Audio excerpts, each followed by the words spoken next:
This is the OTP presented by Farm Bureau Health Plans. Farm Bureau is for those who make plans for everything except themselves. We make it easy and affordable for Tennesseans who do not have a group or employer plan. Visit fbhp.com to learn more. Welcome to the OTP. I'm Amy Wells, joined by Titan senior writer, editor, Jim Wyatt. He's here in the Snickers hot seat. Jim, it's so good to see you. Good to see you, Amy. You have been all over the world. Yes. This is kind of like a Jim San Diego situation. Do kids know about Carmen San Diego? Is that a reference that's going to fall a little flat, maybe? I went from Dallas to Mobile to New Orleans. That's crazy. Yes. Are you tired? Are you okay? I feel pretty good. It was good.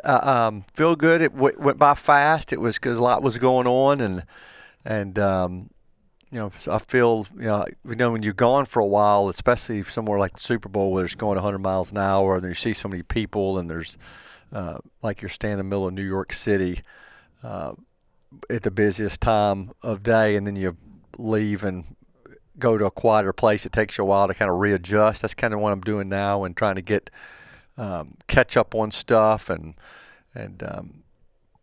get stuff on the schedule that I need to do coming up, because as you know, we've got another league trip coming up here. The NFL Combine's just 2 weeks, less than 2 weeks away. So getting geared up for that. Yep, it is less than 2 weeks away. I want to review this a little bit because you've been so many different places. You've written so much stuff. Go to TennesseeTitans.com if you haven't just caught up on your Jim Wyatt reading, because he has written so much stuff. And it's great stuff. You've talked to so many different people in all of the different places that you've been. The one that is interesting to me, because I've personally never been, and typically we haven't been in the past, is the East-West Shrine Bowl. And that's one that you were intentional about going to. That felt important to you. Tell me why. Yeah, I think it was the start of the process. Now, obviously not for these scouts. I mean, these scouts and personnel folks are watching these college prospects from, the time, they start playing college football, and they certainly are very busy during the course of the fall when they're playing. But for Brian Callahan and for new GM Mike Briganzi and some of the Titans officials who are so wrapped up with the season, this is kind of the start of the process for them. And obviously Shedeur Sanders was there. So, I wanted to be there, because I wanted to, be with Mike Briganzi as he kind of starts this process. He had just been introduced as the team's GM a couple of days before. Wanted to get a chance to talk to Brian Callahan because obviously a lot was going on with him, and this was the start of the process for him. And I want to have a shot at talking to Shedeur Sanders a little bit, and got a chance to do that. So it was good to be there for that. You just got lucky while I was down there. John Fossil, the new special teams coach who lives in Dallas, obviously, because he worked for the Cowboys, he happened to be there. You run into so many other folks along the course of the week there. So it was good to see. I don't think was as good of a setup as they normally have there or could have had, because the practices were in Denton, Texas, which was at the University of North Texas, and then the media availability, a lot of interviews took place in Frisco, Texas, which is probably 45 minutes away. So spent a lot of time going back and forth. They were supposed to hold the practices. I think the hope was the practices would be at the Cowboys practice facility, and it was booked for a tennis event, I think. Oh, so, no.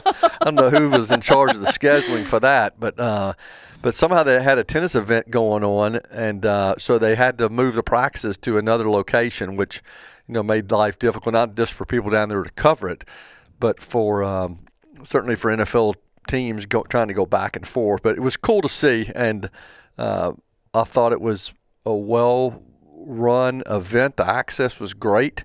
Eric Galko is who kind of puts that on. He's kind of the does the same there, runs the job just like they do down in Mobile, but he does it at the Shrine Bowl.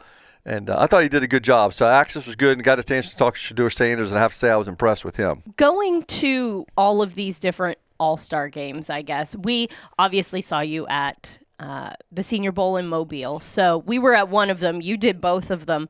What exactly do you feel like you glean from these? Because it's not a big X's and O's heavy experience, at least for us as people kind of participating and covering it, right?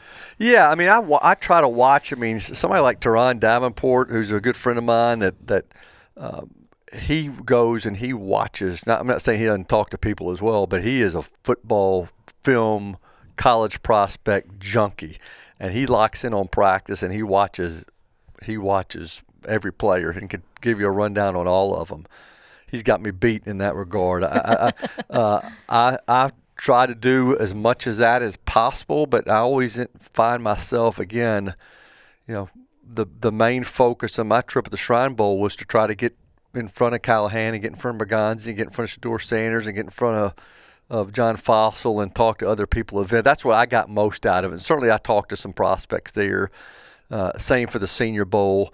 But I think availability is what is most important to us, and also seeing people across the league. I mean, you see people there, whether it's on the streets of Mobile or in Dallas that you haven't seen in a while.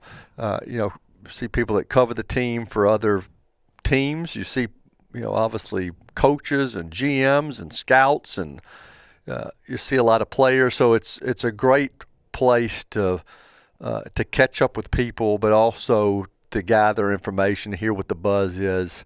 And when you got the number one pick, you also find out a lot of people come to you and asking, what are the Titans doing here? What are they thinking? And I said, well, let me track my people down and see if they'll tell me. And they usually don't tell you too much when it comes to number one. Yeah, no, definitely not. But speaking of catching up with people, there's no better place in America to do that than the Super Bowl, because everybody is at the Super Bowl. Everybody. Jim, for as long as I've known you, you have been covering Super Bowls. How many have you been to? I've been to 26. It's hard to believe, which I kind of show my age. I kid people. Well, I started when I tell them 26, they say 26. I say, well, I went to my first one when I was 16. So I've been to 26 Super Bowls covering it. Start off with the Tennessean. Wow. Did it from 99 up until through the 2014 season. Then I started working for the team in 2015 and have done every one since. I actually went to one in 1993 season as a fan of the Buffalo Bills. The Bills were my team growing up. I stuck with the Bills through the 80s. In college, I was a Bills fan. Through the early 90s, I was a Bills fan. And so I drove to Atlanta, bought a ticket. Art Demas was an official that lived in town that went to Vanderbilt, as a friend of our family's. He had access to a ticket. I paid him $325, which is face value for that Super Bowl. Wow. And I drove to Atlanta and sat in the upper deck by myself cheering on the Bills. And, nobody went with you? No, he only had one ticket. And I love the Bills. I would have, I had no problem driving down there. And so I drove down there, parked, walked to the game, sat in the upper deck, cheered for the Bills, called my dad at the half on probably a payphone. Things are looking good. My dad didn't like the Bills, but he supported me, and I said, "Things are looking good, Dad." The Bills are up 10-0 at the half, and it went all downhill from there. Buffalo lost four straight Super Bowl, and they lost 31-10. But that was my first Super Bowl, and it was cool to go as a fan. And then first Super Bowl covering was the Titans Super Bowl in 1999, which was very special moment for me as well, because I'd covered high school sports for the Tennessean for so many years, and then got a chance to cover the Titans starting in 99, and went from covering the Clinic Bowl, which is the high school championship in 1998, to covering the Super Bowl in 1999. That's quite the glow up there, Jim. Yeah, it was I couldn't believe I was there. Like, everything just happened so fast that whole season. You're playing the new stadium, and you're the first year of the Titans, and win the first round playoff game on the Music City Miracle against my childhood team, the Buffalo Bills. The irony. Yes, and so then go to Indy, then go to Jacksonville, and then all of a sudden, dang, we're going to the Super Bowl. And so again, I was with the Tennessean back then, and we sent the whole newsroom and photo staff and editors all went to Atlanta for that Super Bowl, and that was incredible covering that for the first time. I have a picture that hangs in my office at home of me standing, I guess, at one of the podiums when Kurt Warner was at the stand, and then and being that was my first media day, and certainly made the round. Find the Titans is almost surreal. It seemed like a different lifetime working that, for the Tennessean, and then been fortunate enough to go to every one since. And I love covering it. It's working for the team. It's different now than when I was with the paper, because there's certain things I know I'd probably should stay away from, certain things, angles I should look for, and sometimes I go and think it's going to be a challenge to find Titans angles at this Super Bowl, and this was one of those years where I went down there thinking, okay, I hope I can find enough stuff to fill up the website and shoot videos of, and it never fails. Like there are always things that present themselves. I kind of have an idea who's going, try to figure out who's going in advance, and end up tracking down Will Levis and Jeffrey Simmons, and Tajay Spears had a big event down there. I talked to Derrick Henry, found DeAndre Hopkins at Chiefs availability, saw A.J. Brown in the locker room after the game, after the Eagles won. Smash and Dash there, Taylor Lewan there, Matt Hasselbeck. I mean, you could go on. I think I talked to 30-something people that had some kind of Titans angle to it, along with local players. So it's a great event to cover because you get so much content. What were some of your favorite stories that you covered this past week? I think one of the coolest ones was Jelly Roll going to NFL honors, really because of Jeffrey Simmons, and kind of walking the red carpet with him. Everybody saw him on the stage with Snoop Dogg and the skit. It was pretty funny. It was just such a good visual, yes. too. Like, I mean, Jelly Roll is just so much of a man, and Snoop Dogg is such a skinny man. Yes, it's crazy. So good. Yes, it's crazy. So, but the reason I think Jelly Roll wanted to be there, especially he wanted to walk the red carpet, was to show Jeffrey Simmons some support, because he said Jeffrey Simmons has supported him so much. Jelly Roll came and talked to the team back in training camp about, just to make an appearance and to spread some love, but also when he was here, he talked about his one of the things he wanted to do was bring some of the Titans players out to the Juvenile Justice Center before it got torn down. That's where obviously Jelly Roll spent some time as a troubled youth, and he said Jeffrey Simmons, tracked him down before he even got out the door and said, hey, can we do this? And then ultimately the Titans sent a bunch of players out there. Brian Callahan went, certainly a lot of the members of the front office went, and so Jelly Roll wanted to be there for Jeff Simmons at NFL Honors. He walked the red carpet with him. So I talked to them. That was cool. Able to talk to Andy Reid and Brett Veach, the Kansas City GM, and Clark Hunt, the Chiefs owner, about Mike Berganzi, a little bit about his days with the Chiefs. Again, tracked down Will Levis there, which I thought he provided some valuable insight about his kind of mindset as the team begins the offseason, trying to figure out what it's going to do at quarterback. I thought Will was very honest, hey, when you're 3-14, you don't have a lot of job security. I completely expect them to go out and explore their options at that position. Talked to DeAndre Hopkins about his time in Tennessee. He said what he said at the podium. He pretty much admitted that he'd quit on the team and wanted out. But were you surprised he said that out loud? I was surprised he admitted it, because I knew that story. I knew, I've been knowing the last couple of months the reason he was out of here is because he pretty much said on the sideline that he wasn't going back in and he wanted to be traded. And I figured that's something that would just stay in house.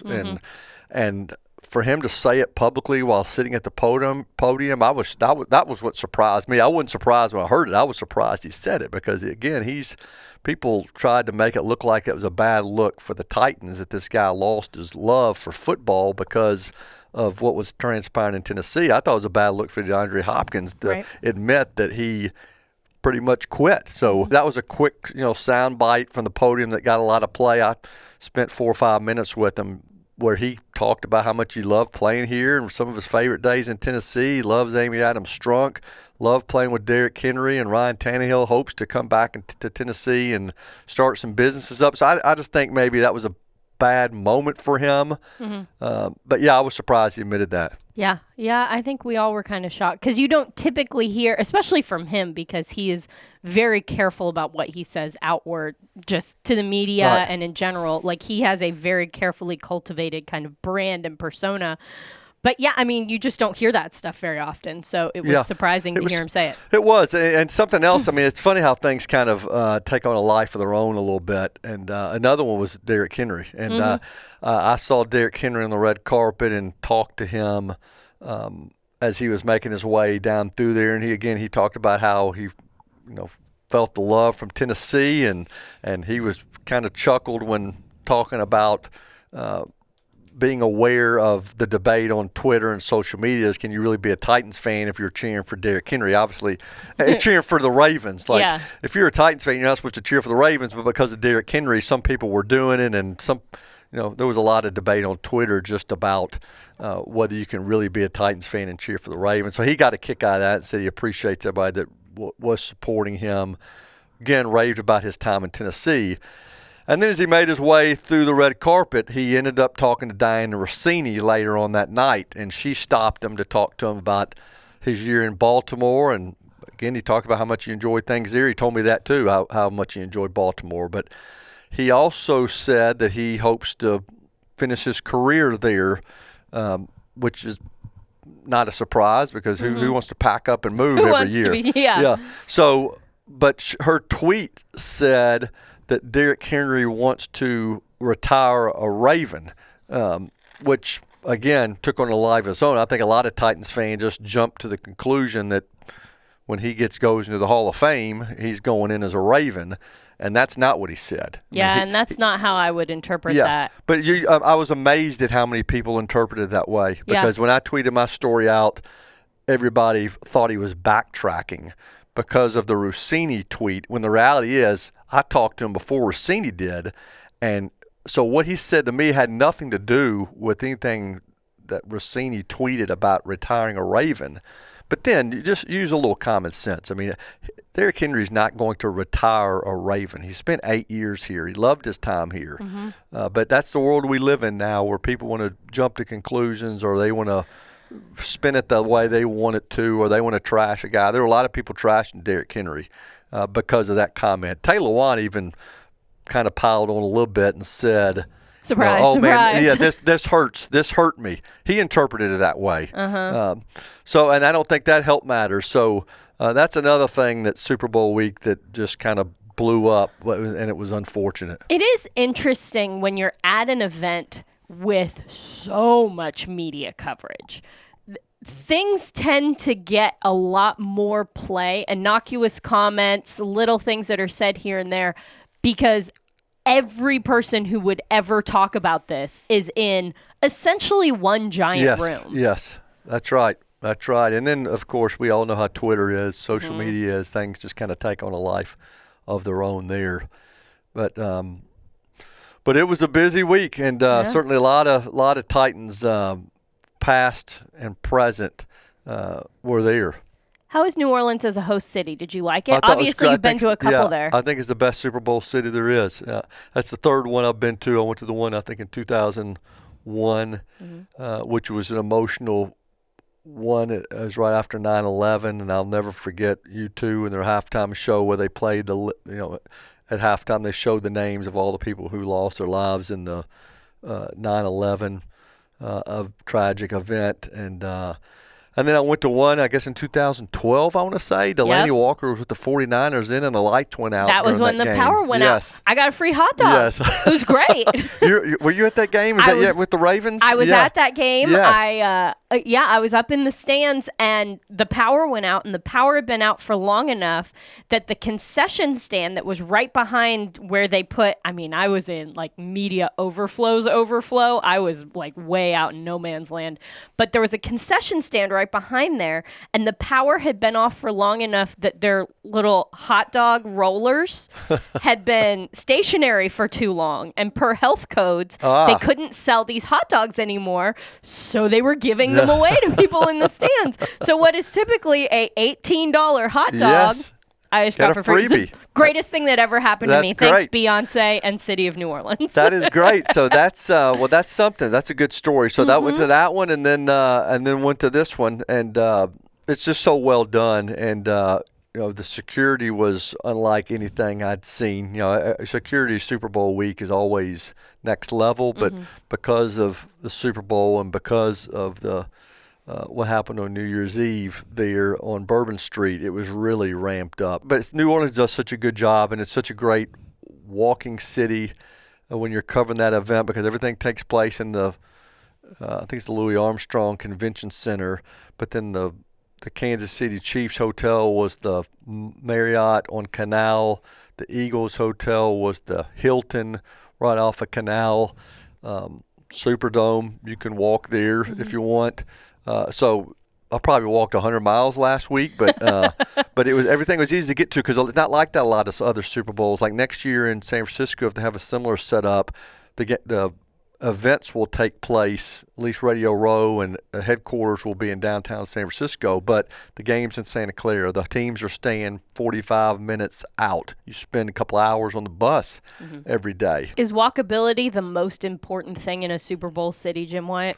It is for me, and I think that'll be what's so great about a Nashville Super Bowl. And that was what was so great about the Nashville draft, is because of the footprint will allow so many people to stay in an area, in one area. I mean, Nashville has changed so much just since the 2019 draft.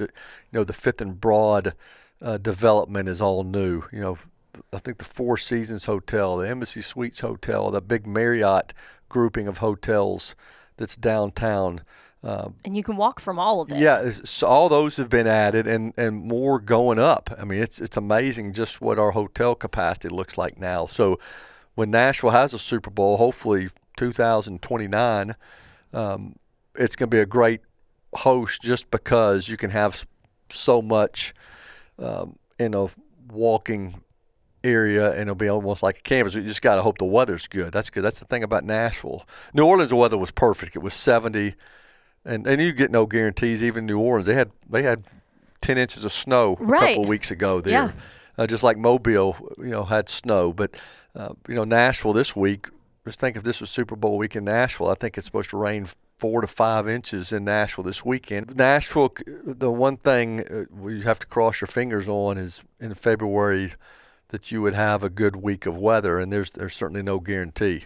Whether you're buying or selling tickets to a Titans game or any live event in Nashville, SeatGeek is the place to do it. SeatGeek, the official ticketing partner of the Tennessee Titans, so Titans fans can fan. Home is the forefront of all we do. It's why we're so committed to caring for the places and spaces in which we work and live. Ashley, the official furniture provider of the Tennessee Titans. Little Caesars is the official pizza partner of your Tennessee Titans. Download the Little Caesars app and get your favorites delivered today. Delivery fees apply. Now, back to the OTP.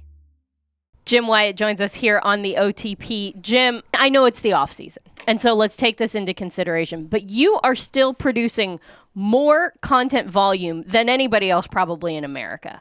You are constantly churning things out. And so I want to talk about a couple things that you do, because this time of year is just full of some of my favorite Jim Wyatt content. So the first thing that I want to talk to you about is your mailbag. Okay. Everybody loves the Jim Wyatt mailbag. During the off season, do you notice that there is an increase in the amount of questions or a decrease in the amount of questions? Because in my brain, I can make a case for both an increase and a decrease. Well, in season, you always get a ton on Sunday night and Monday, because you get a lot of reaction, emails and feedback. So the volume probably during the season is more, just because you've got 17 games that people are reacting to, including preseason games, 20. So a lot of times, especially when you finish 3-14, people want to get stuff off their chest. So, so I mean, I will open that thing up sometimes on Mondays, and I've got hundreds of them just lined up. I can't use them all.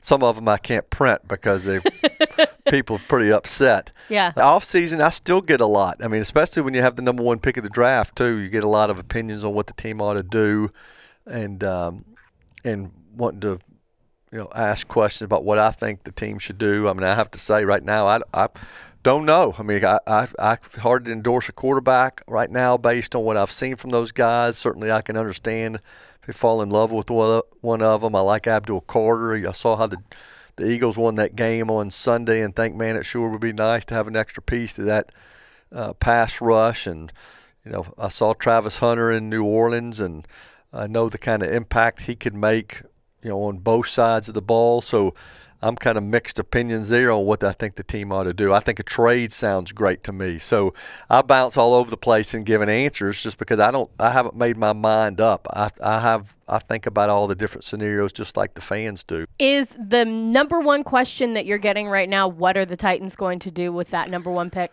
I think so. And people like to share their own mocks and like to share their own opinions on what the team ought to do. It's also a lot about free agency and what the team potentially could do there. As we all know, that's going to impact the draft. All kinds of rumors, all kinds of opinions on what the team ought to do at quarterback, and some of it includes looking at veterans that are potentially going to be out there in free agency. And if you go that route, then that changes what you do in the draft. So that's the number one topic is quarterback, and then somehow tied into the team having the number one pick. Jim, the mailbag, I'm assuming a little bit here, but I assume when it started, this felt like a question-answer venue. Has it evolved into kind of a therapy session?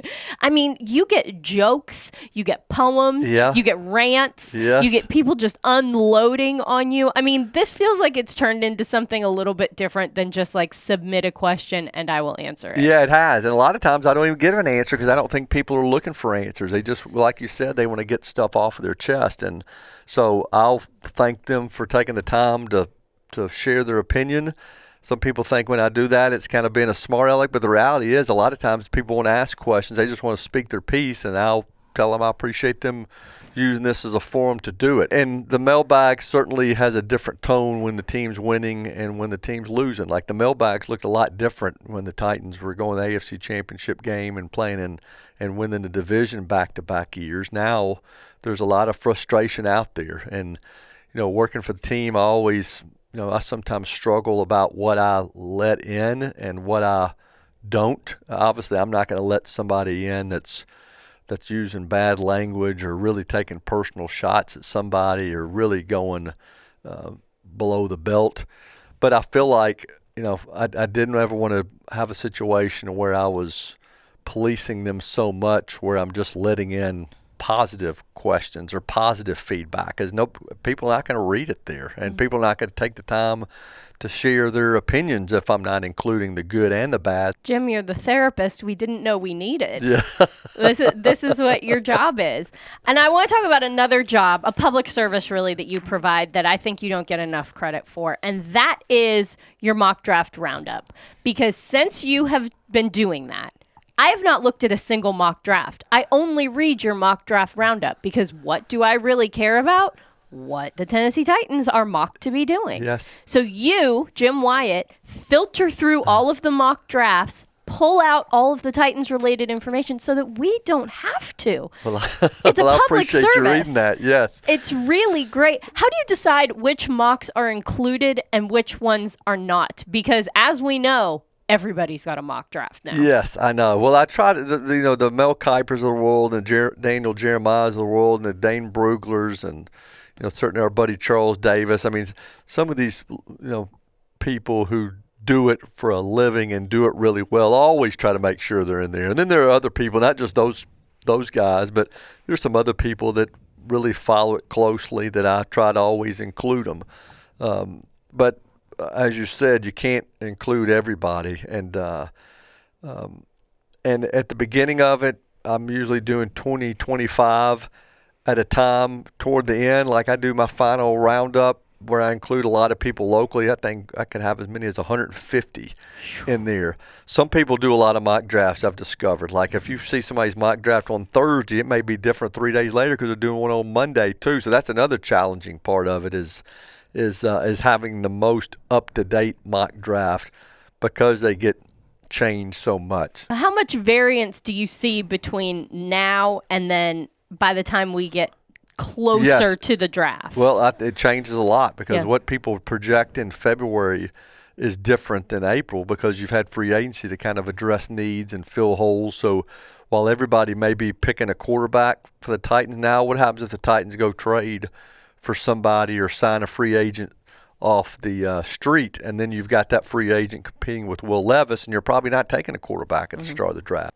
So that causes it to change. You got to take some of these at this time of year with a grain of salt, knowing that this is not what it's going to look like in April. And it may be. If the Titans stand pat and don't go out and sign a quarterback in free agency, and that remains a big need, then I think you're really going to see people start to put the Cam Ward, the Shedeur Sanders in there at 1 for the Titans. Do you keep score of who's right and wrong over the years? Because I would. I keep track. Like I always look back. The final mock I do, always give props to the people who got it right. And I want to say last year with the Latham pick, there were probably, of 150, there were probably 11 or 12 that nailed it. You've done one so far now. That's correct. Did anything surprise you in your first pass at it? I think what surprised me most is just the variety, because you had Cam Ward, you had Abdul Carter, you had Travis Hunter, you had Shedeur Sanders, and those were the only 4. I mean, there's really not a fifth in that equation. It would surprise me if somebody picked somebody other than those 4 players. Hey Titans fans, with a Kroger Boost membership, you'll score big with double fuel points, free delivery, and lots more. Go to Kroger.com/boost for details. Kroger, the official grocer of the Tennessee Titans. Tighten up. The OTP, presented by Farm Bureau Health Plans. When it's game day for your health coverage, trust Farm Bureau Health Plans to draw up a winning play for you. They've been covering Tennesseans for nearly 80 years. Now, back to the OTP.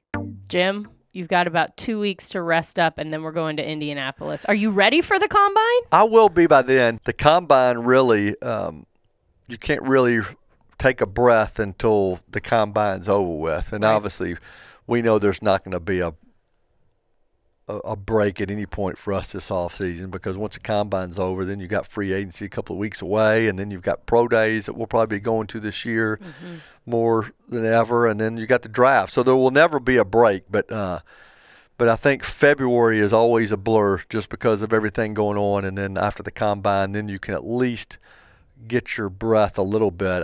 I won't be really able to do that until I get back from Indy. In Indy, are there things that you're looking for specifically when you go up there? As part of the media and part of a club, we only get access to so much. So are there specific things that you are keeping your eye out for when you're there? What I enjoy the most of those, and obviously everybody's looking for how fast a guy runs, what the guy's hand size is, how they doing the 3-cone drill, what was his vertical. That's what scouts are there for, and that's a big part of it. And I'm obviously interested in seeing some of that. But as you know, all these prospects come in to the podiums, and I think that's where what I look forward to the most is just seeing what these guys are like, from a personality standpoint, and just what kind of information you can get from them. I'll get tired of hearing every prospect. Well, did you meet with the Packers? Did you meet with the Steelers? Did you meet with the Titans? Did you meet with the Falcons? Did you meet with the Patriots? That's tiresome, and then people are writing stories. These guys are, spoiler alert, these guys are meeting with everybody. I mean, whether it's the head coach or the GM or a scout or a coach, I mean, the answer to that is ultimately going to be yes for anybody that's at the Combine. But I think guys standing at the podium, just hearing them talk and seeing their personalities, I think that's what I enjoy the most. And, it's crazy just some of the crowds. I remember Tim Tebow, and I remember Manti Te'o, and I remember Johnny Football. Yeah, I mean, it just it has been amazing just to see this event grow. And remember, it used to be in the RCA Dome, and I remember there was a small room for the media, and now it's incredible just what it's turned into and the event that it is. And Indianapolis, talk about walking cities and cities that are perfect for hosting events. I think Indianapolis is perfect. I'm not going to sit here and say that's a destination city for me. That's where I'm going to go on vacation.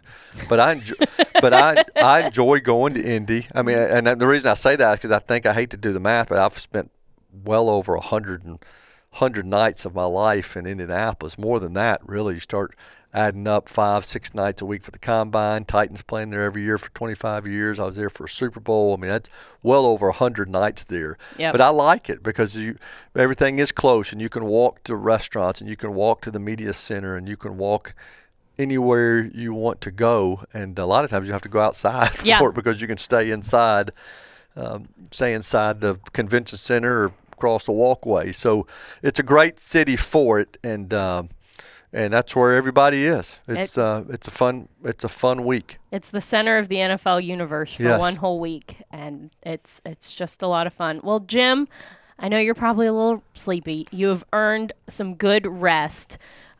We are so appreciative that you do all of the hard work for all of these great stories. Seriously, TennesseeTitans.com. If you haven't read Jim Wyatt's stories over the last 2-3 weeks, go get caught up. There's nothing else going on. I mean, what are you going to do on Sundays now? The Super Bowl is over. TennesseeTitans.com. Go read what Jim Wyatt is writing because it really is great. And take some time off, Jim. Take a nap. For the love of God, take a nap. Yeah, and I will encourage people, too, if they're, at J Wyatt Sports is my Twitter feed, because a lot of stuff doesn't make it on stories, just because you just run out of time doing things. But I've found, that I could use my space to post longer interviews with people that I'm not writing stories on. So, I talked to Stephen Tulloch there, and I talked to Matt Hasselbeck there, and I talked to Smash and Dash there, and I talked to, Pac-Man Jones there, and and I talked to, Brad Hopkins there, and I don't know how many videos I did, but a lot. That's kind you did a ton. Yeah. So it's also cool to kind of see former players and analysts and other people in the city. Even if it won't make the website, you can still find some of that stuff on Twitter. At J Wyatt Sports. That's it. At J Wyatt Sports, TennesseeTitans.com. Jim Wyatt in the Snickers hot seat. Thanks, Jim. Thank you, Amy. For Jim Wyatt, I'm Amy Wells, and this has been the OTP.